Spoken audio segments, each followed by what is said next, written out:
in the morning on February 14th, 1940, Mr. Lloyd Mills gently kissed his wife, as he always did, and began making his rounds in Chase City, Virginia.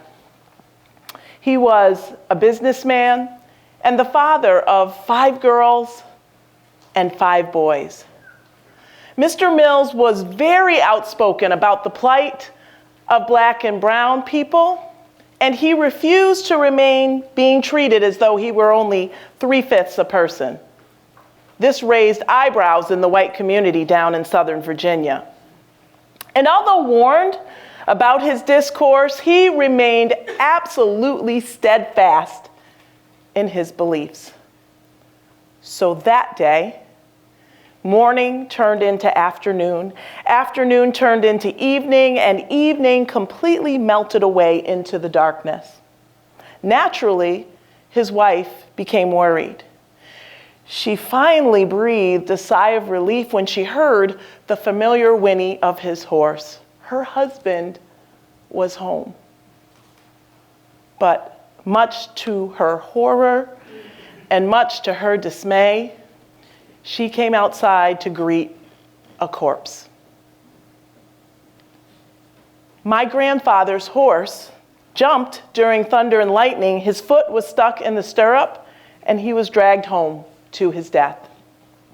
Naturally, news spread very quickly in town the next day, and so it was noted in the death report that accidental death had killed my grandfather. However, the deep furrows in his neck indicated that foul play was at hand. Lloyd Mills, my maternal grandfather, was murdered. Specifically, lynched. So, is this perspective about his death valid, or is it just a mere pigment that colors the mind about this particular situation? What is racism? It's bias, prejudice, and discrimination based on the belief that there are biological differences in and among people. It's social actions, political systems that rank one race as superior and another as inferior. Racism also purports that people should be treated differently and afforded particular privileges. Then there are the more subtle acts of racism. Stereotypes, media portrayal, historical, institutional, and even socio-political social stratification. In my humble opinion, racism, whether blatant or subtle, causes significant dialogue and debate. Historically and contemporarily, this Hatfield and McCoy feud has emerged when people talk about race. You have one group emphatically and unequivocally saying that a particular event or action has occurred and it is absolutely racist. Yet on the other side, you have another group with equal passion and equal vigor saying it was a coincidence. It in no way, shape, or form was racist. So who's more right or more wrong? What is it? Henry David Thoreau said, "It's not what we look at that matters, it's what we see." So I'm going to ask you to please direct your attention to the screen. And I want you to take a mental note, and I'll give you a few seconds to look at. Take a mental note of every single thing that you see. So what did you notice? What did you see? If I pose this question, the same exact question with the same picture to a variety of individuals, what they noticed would significantly vary. It may align, overlap, or even contradict what you saw. So what was the purpose of this very brief exercise? It was to reiterate the fact that perception truly is in the eye of the beholder. And that perception doesn't exist on its own, yet it's created by the owner. So what do I mean by that? If I asked a feminist to view this picture, she would clearly note that the male is sitting at the head of the table.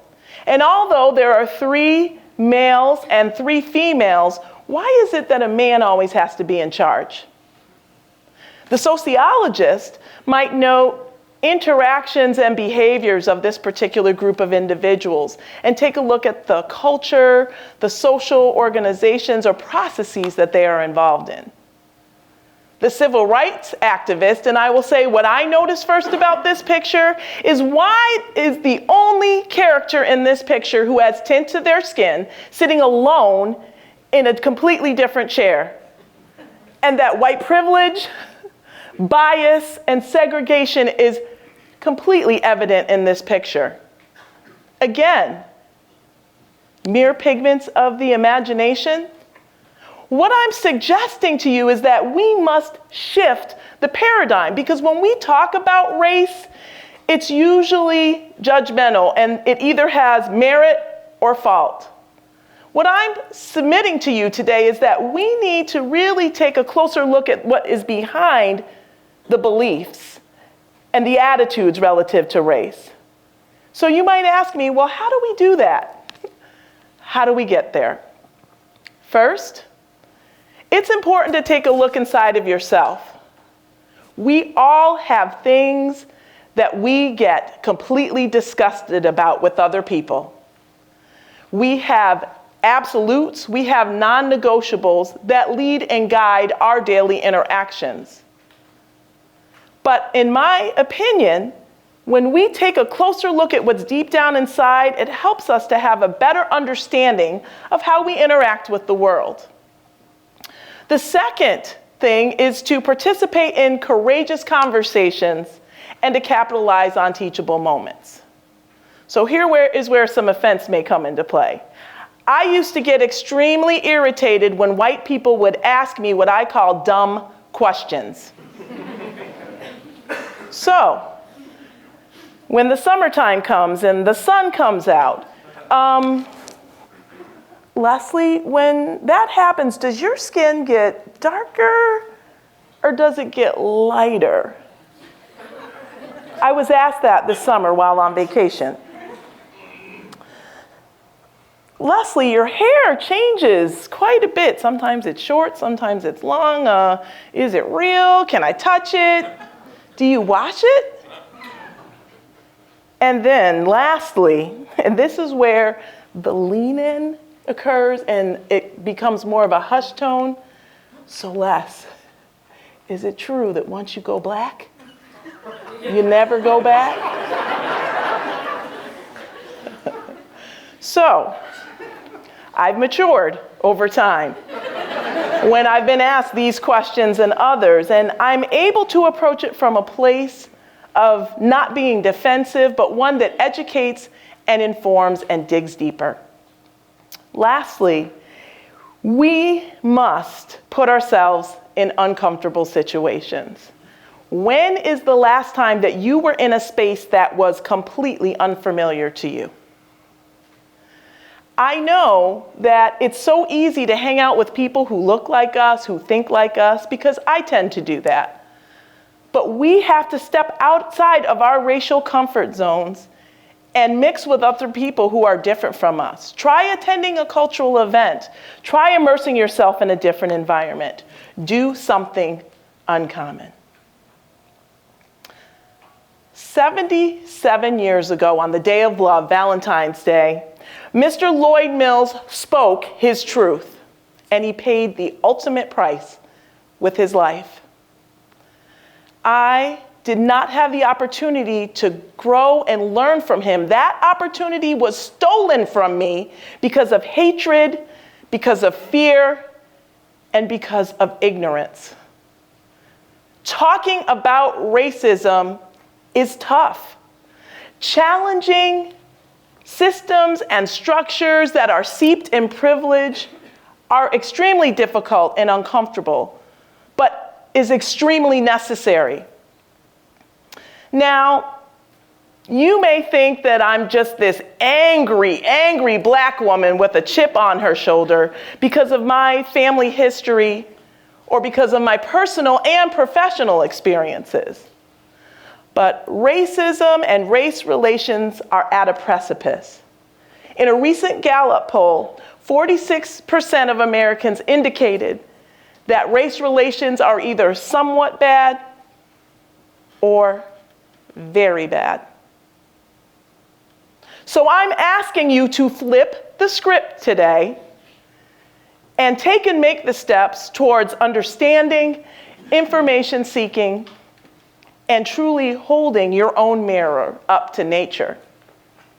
But you're going to have to be strong enough, you're going to have to be bold enough to leave your environmental, your physical, your psychological, spiritual, and even, dare I say, political comfort zones. You can no longer wait for someone else to do it. Please rise from your luxurious complacency and do something.